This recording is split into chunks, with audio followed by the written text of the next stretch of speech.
And in just a few hours, Kentucky lawmakers will take a new look at the state's response to COVID-19. Governor Andy Beshear is calling the General Assembly to Frankfort for a special session. Emergency orders, masks, and schools will all be on the agenda. And WCPO 9 News reporter Josh BAZAN breaks down the session and has perspective from one Northern Kentucky lawmaker getting ready to head to the Capitol.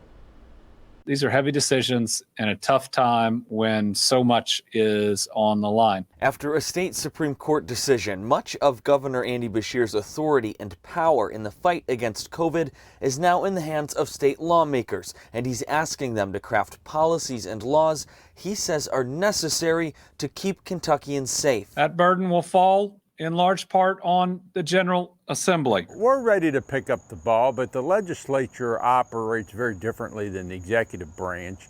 And I think we're going to look at it quite differently than what the governor did. Republican State Senator John Schickel from Boone County says he expects the GOP-controlled House and Senate to avoid COVID-related mandates and instead offer recommendations and incentives. He's also open to deferring some decisions to local leaders. We need to get back to normal.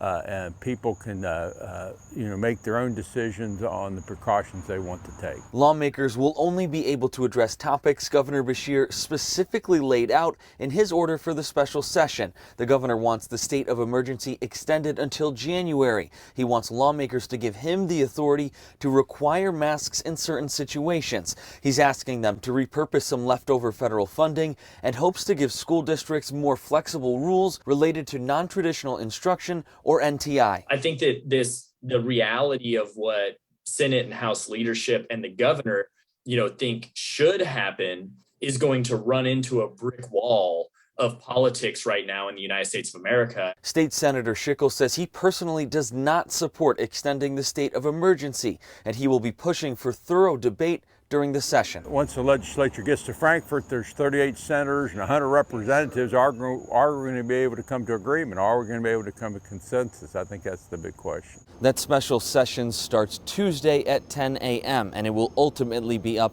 to Republican supermajorities in both chambers to decide which of the governor's suggestions will pass. Reporting in Covington, Josh BAZAN, WCPO 9 News.